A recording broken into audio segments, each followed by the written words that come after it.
the book of Acts, verse 14, chapter 14, verses 21 to 23. Now this is talking about Paul and Barnabas. After they had proclaimed the good news to that city and had made many disciples, they returned to Lystra, then on to Iconium and Antioch. There they strengthened the souls of the disciples and encouraged them to continue in the faith, saying, "It is through many persecutions that we must enter the kingdom of God." And after they had appointed elders for them in each church, with prayer and fasting, they entrusted them to the Lord, in whom they had come to believe. May God bless us as we seek to understand these words. I said it last week, but I will say it again this morning. It is good to be back home with you after traveling some 5,500 miles on our journey. And in many ways, it seems that our trip was very fast, but in other ways, it was timeless. It was good not to have a schedule. It was amazing just to be able to sit and look at the beauty of this amazing land we call home. We traveled through forests and then deserts within hours of each other, and places where sagebrush blended right into pine trees. Amazing, beautiful land. We started with the daughter of our younger daughter, Teal, in Parker, Colorado, which is south of Denver. And she was married to her longtime beau, Joe Hester. And it did seem like it took forever for us to actually get on our vacation. But when we had gotten there, and as the miles started to go behind us, we both did start to relax. We had one time of fishing. We had planned to fish many times. But we were at Flaming Gorge in Utah, and we were fly fishing. I was trying out my new chest waders, okay? I was truly a sight to behold. And I didn't really care. I didn't know anybody, so, there you go.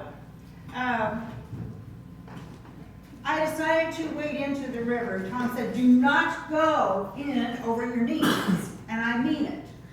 I thought, oh, for heaven's sake. Okay, fine. As I stepped into the river, fly rod in hand, chest waders on, I stubbed my toe on a rock. And the rock then was mossy. The river was flowing very rapidly, and my feet went out from under me as I took a header into the river. I did not know that if you have chest waders on, you have to have a plan to get your feet under you. And I didn't know that plan. And so the only fish Tom caught was me.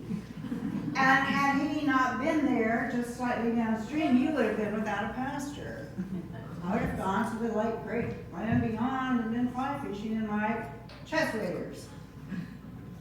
In any case, I did not drown, but it was thanks to Tom for being there.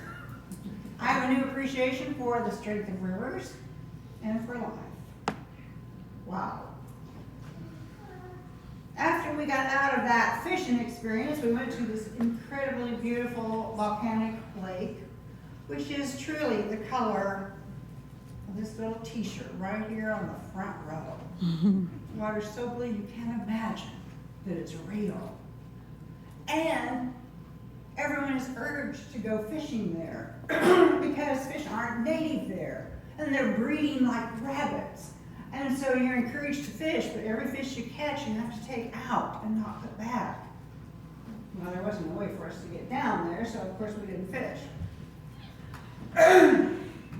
But as we traveled westward, our goal being the coast of Oregon and Washington, if we could get that far north, I started thinking about Forrest Gump.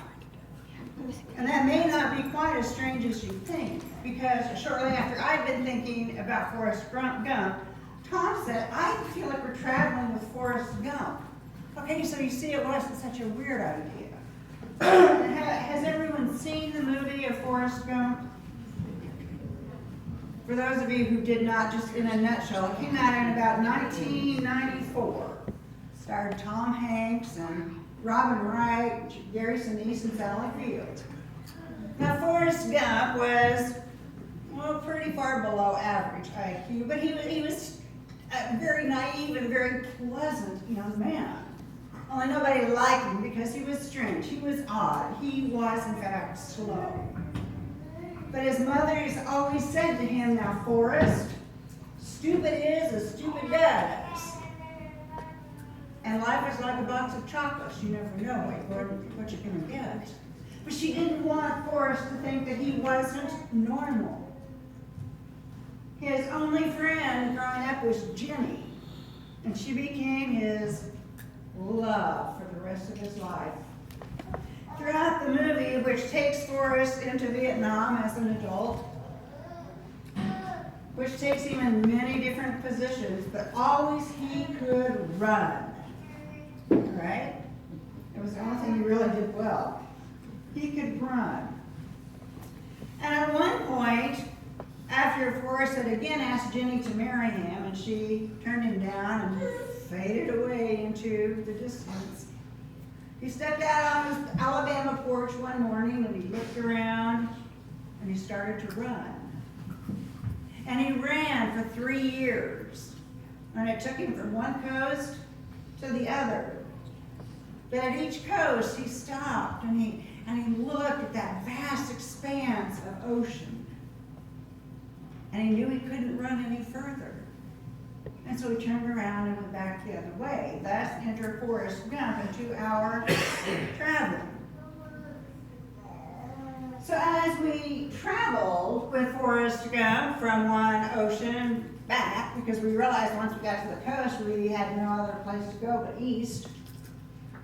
As we traveled with Forrest Gump, my mind began to wander again. And I started thinking about the Apostle Paul and how in his career as an apostle, a verb or a noun that he chose himself, and that is a debatable name, apostle. As we hear about Paul, we have to step back a ways and realize Paul wasn't always Paul. At one point he was Saul.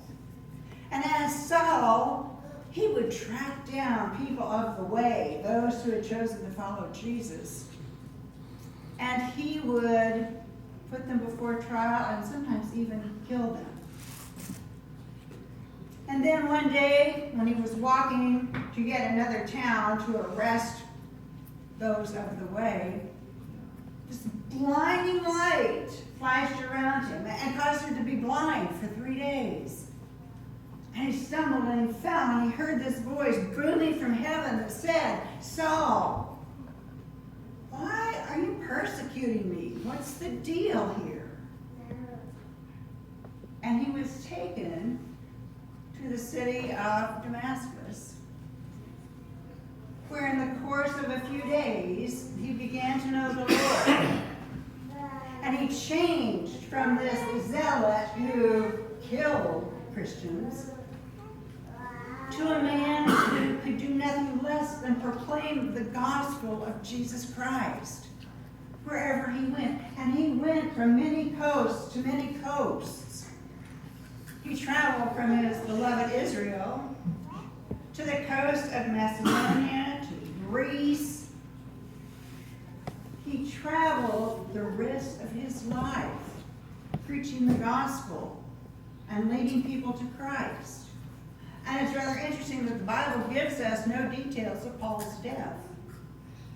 We don't know where or when he died, and perhaps that is not important. What is important is that Paul's life was radically changed by knowing Jesus Christ. This does not mean in any shape or form of the word that his life was easy. Now, it may have been when he was Saul, this big, hotshot Pharisee. He probably lived in pretty much comfort. He probably had money. He could probably do whatever he wanted to. But when he met Jesus, his life changed dramatically. Those things didn't matter to him anymore. Now, like us, Paul had the right to say no to Jesus.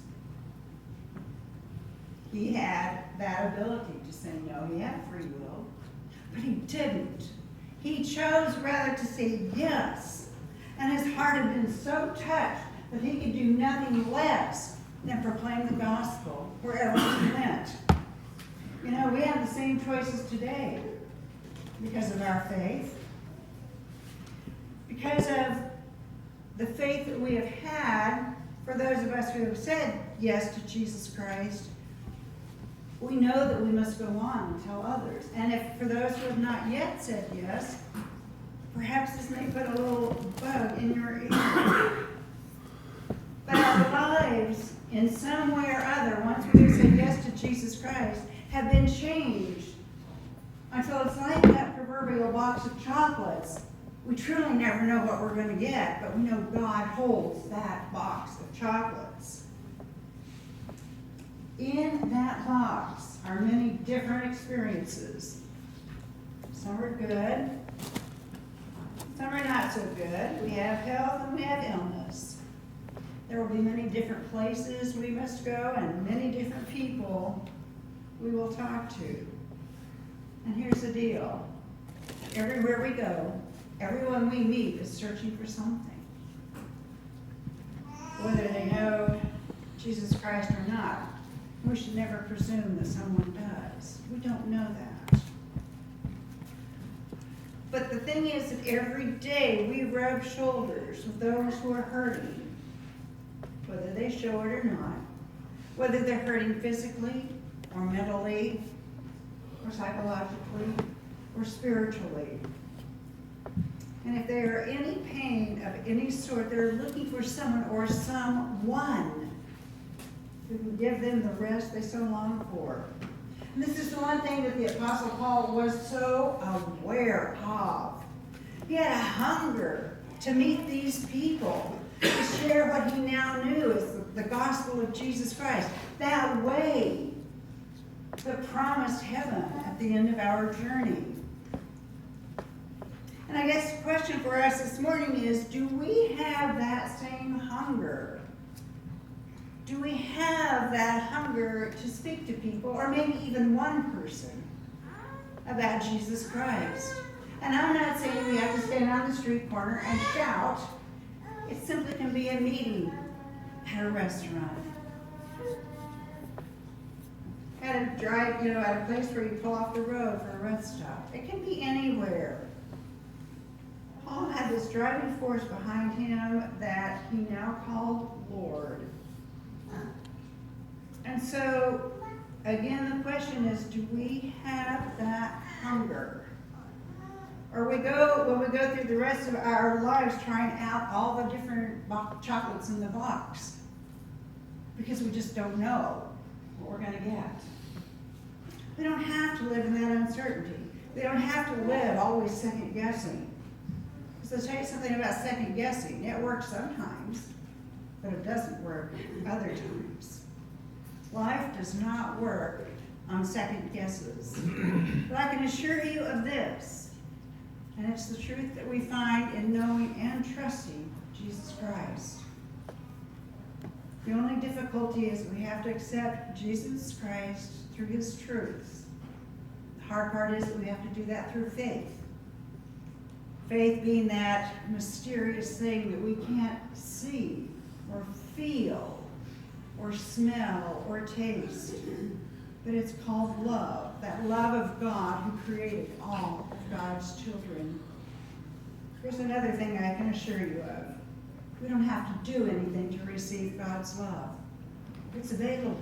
It's there. But we have to be intentional about living that love. And it's not always easy. In fact, sometimes it's really difficult and painful and heartbreaking. Which means there are times we're going to have to really be willing to just gut it out if we're going to stay the course. We have to be perfectly honest with God, and that can be pretty scary.